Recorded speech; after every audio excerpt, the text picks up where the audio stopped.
सोचिए, आप एक ऐसे कुत्ते को ट्रेन कर रहे हैं जो किसी भी वक्त इंसान की जान ले सकता है, लेकिन तभी आपकी जिंदगी में आपकी वही बहन वापस आ जाती है जो 7 साल जेल में बिताने के बाद बाहर निकली है।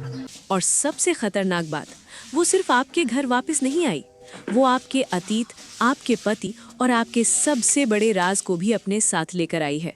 अब एक तरफ है जंगल में घूम रहा खूंखार कुत्ता और दूसरी तरफ आपकी अपनी बहन। लेकिन जैसे जैसे दोनों आपके करीब आते हैं, आपको एहसास होता है कि असली खतरा वो कुत्ता नहीं है, असली खतरा तो आपके घर के अंदर आ चुका है। आखिर 7 साल बाद लौटी ये बहन अपनी ही बहन की जिंदगी बर्बाद क्यों करना चाहती है? और उस खूंखार कुत्ते का इस पूरे रहस्य से क्या कनेक्शन है? चलिए शुरू करते हैं रैंगलर 2026 की पूरी कहानी शुरू होती है हायोंग से, जो एक मशहूर और बेहद सफल डॉग ट्रेनर है। उसका अपना ट्रेनिंग कैंप है और लोग उसकी काबिलियत की तारीफ करते हैं। बाहर से देखने पर उसकी जिंदगी बिल्कुल परफेक्ट लगती है। उसका करियर शानदार है, उसका पति यूनहो उसके साथ है और समाज में उसकी एक अच्छी इमेज बनी हुई है। लेकिन हायोंग की सबसे बड़ी खासियत ही उसकी सबसे बड़ी कमजोरी है। उसे हर चीज अपने कंट्रोल में रखना पसंद है। वो सिर्फ कुत्तों को ही ट्रेन नहीं करती, बल्कि उसके आसपास रहने वाले लोगों पर भी उसका प्रभाव दिखाई देता है। और फिर एक दिन उसकी छोटी बहन सोरा अचानक उसकी जिंदगी में वापस आ जाती है। सोरा लगभग 7 साल जेल में रहने के बाद बाहर आई है। उसके ऊपर हत्या का मामला था और अब वो सीधे अपनी बहन हायोंग के पास पहुंचती है। हायोंग के लिए ये मुलाकात आसान नहीं है, क्योंकि सोरा सिर्फ उसकी बहन नहीं है, वो हायोंग के उस अतीत का हिस्सा है जिसे हायोंग ने बड़ी मेहनत से अपने वर्तमान जीवन के नीचे दबा कर रखा हुआ है। सोरा हायोंग से कहती है कि वो उसके साथ काम करना चाहती है। उसका कहना है कि वो भी हायोंग की तरह सामान्य जीवन जीना चाहती है। हायोंग के पास सोरा को मना करने की कई वजहें हैं, लेकिन आखिरकार वो उसे अपने घर और अपने डॉग ट्रेनिंग कैंप में जगह दे देती है। यहीं से हायोंग की परफेक्ट जिंदगी में पहली दरार पड़ती है। सोरा का व्यवहार बिल्कुल अनुमान के मुताबिक नहीं है। कभी वो अपनी बहन के करीब आने की कोशिश करती है, तो कभी ऐसा व्यवहार करती है जिससे हायोंग परेशान हो जाती है। हायोंग एक तरफ सोरा को अपनी बहन होने के कारण बचाना चाहती है, लेकिन दूसरी तरफ उसे डर भी लगता है कि कहीं सोरा उसके पुराने राज को सबके सामने न ले आए। यानी दोनों बहनों के रिश्ते में प्यार भी है और खतरा भी। इसी दौरान ट्रेनिंग कैंप में एक और बड़ी समस्या खड़ी हो जाती है। कैंप में मौजूद एक आवारा कुत्ता जिसका नाम दूबू है, वहां से निकल जाता है। दूबू पहले से ही खराब परिस्थितियों का शिकार रहा है।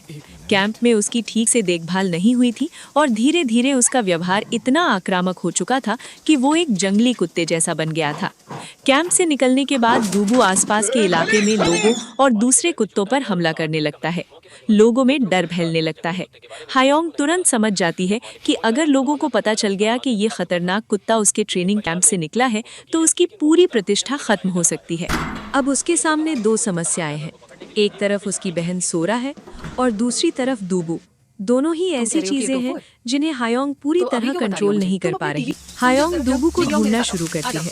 उसका मकसद सिर्फ उसे पकड़ना नहीं है, वो ये साबित करना चाहती है कि एक प्रशिक्षित डॉग ट्रेनर होने के नाते वो दूबू जैसे आक्रामक कुत्ते को भी वापस नियंत्रित कर सकती है। लेकिन दूबू अब पहले वाला पालतू कुत्ता नहीं रहा, वो आजाद हो चुका है और यही फिल्म का सबसे बड़ा प्रतीक है।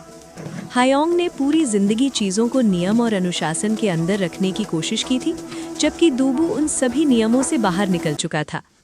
आखिरकार हायोंग दूबू को पकड़ने में सफल हो जाती है।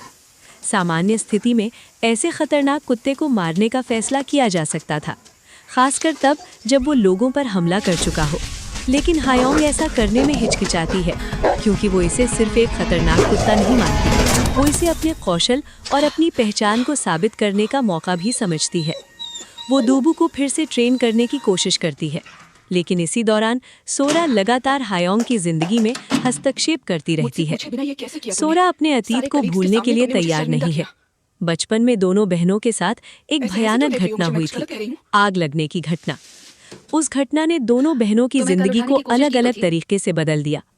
हायोंग ने उस घटना के बाद ये मान लिया कि अगर जिंदगी में सरवाइव करना है तो खुद को मजबूत बनाना होगा। उसने खुद को अनुशासन में रखा, मेहनत की और धीरे धीरे एक सफल जिंदगी बना ली।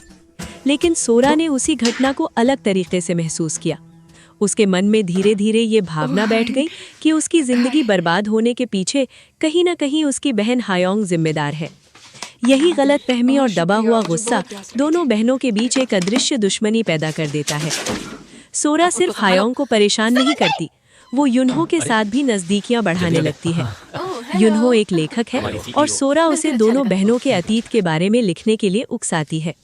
अब समस्या और गंभीर हो जाती है, क्योंकि हायोंग नहीं चाहती कि उसका अतीत किसी कहानी या किताब का हिस्सा बने। वो युनहो से उस कहानी को खत्म करने के लिए कहती है। यहाँ पहली बार युनहो भी हायोंग के कंट्रोल से बाहर जाता हुआ दिखाई देता है। हायोंग को एहसास होने लगता है कि जिस जिंदगी को उसने सालों की मेहनत से बनाया था, उसके अंदर मौजूद हर रिश्ता धीरे धीरे उसके खिलाफ खड़ा हो रहा है। सोरा उसे भावनात्मक रूप से चुनौती दे रही है, युनहो उसके आदेशों को स्वीकार करने से पीछे हट रहा है, और दूबू उसके सामने ये साबित कर रहा है कि हर जीव को हमेशा कंट्रोल नहीं किया जा सकता। फिल्म में इंसानों और कुत्तों के बीच का रिश्ता इसी वजह से इतना महत्वपूर्ण बन जाता है। हायोंग कुत्तों को ट्रेन करती है ताकि वे इंसानों के बनाए नियमों के अंदर रहें, लेकिन सोरा और दूबू दोनों उन नियमों को तोड़ने वाले किरदार बन जाते हैं। सोरा हायोंग की कमजोरियों को जानती है और धीरे धीरे उन्हीं कमजोरियों को उसके खिलाफ इस्तेमाल करती है। हायोंग भी सोरा को सिर्फ एक अपराधी की तरह नहीं देखती, उसके अंदर अपनी बहन को बचाने की इच्छा अभी भी मौजूद है। इसीलिए दोनों के बीच का रिश्ता सीधा दुश्मनी का नहीं है, वे एक दूसरे से नफरत भी करती हैं और एक दूसरे की जरूरत भी महसूस करती हैं। यही फिल्म को एक साधारण डॉग थ्रिलर से ज्यादा गहरी मनोवैज्ञानिक कहानी बनाता है। जैसे जैसे कहानी आगे बढ़ती है, हायोंग का बनाया हुआ सिस्टम पूरी तरह अस्थिर होने लगता है।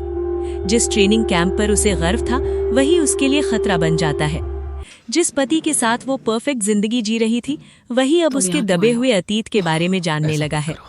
और जिस बहन को वो संभालना चाहती थी, वही उसकी सबसे बड़ी कमजोरी बन चुकी है। आखिर में सोरा और दूबू हायोंग की बनाई हुई व्यवस्था के खिलाफ खड़े हो जाते हैं।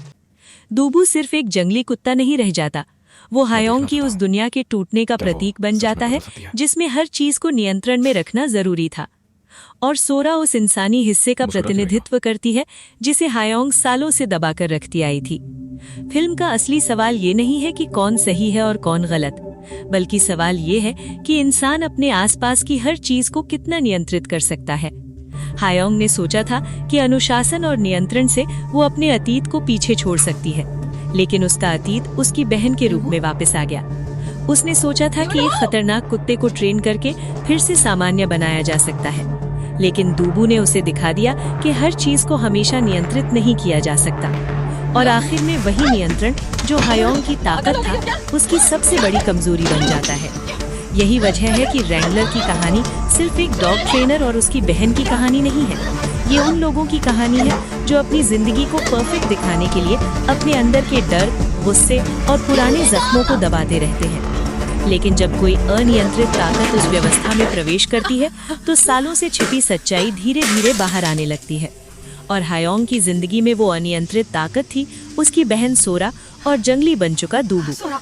अंत में फिल्म हमें यही सोचने पर मजबूर करती है कि इंसान दूसरों को प्रशिक्षित कर सकता है, नियम बना सकता है और अपने आसपास की दुनिया को नियंत्रित करने की कोशिश कर सकता है, लेकिन इंसानी इच्छाओं और भावनाओं को हमेशा आदेश देकर नियंत्रित नहीं किया जा सकता।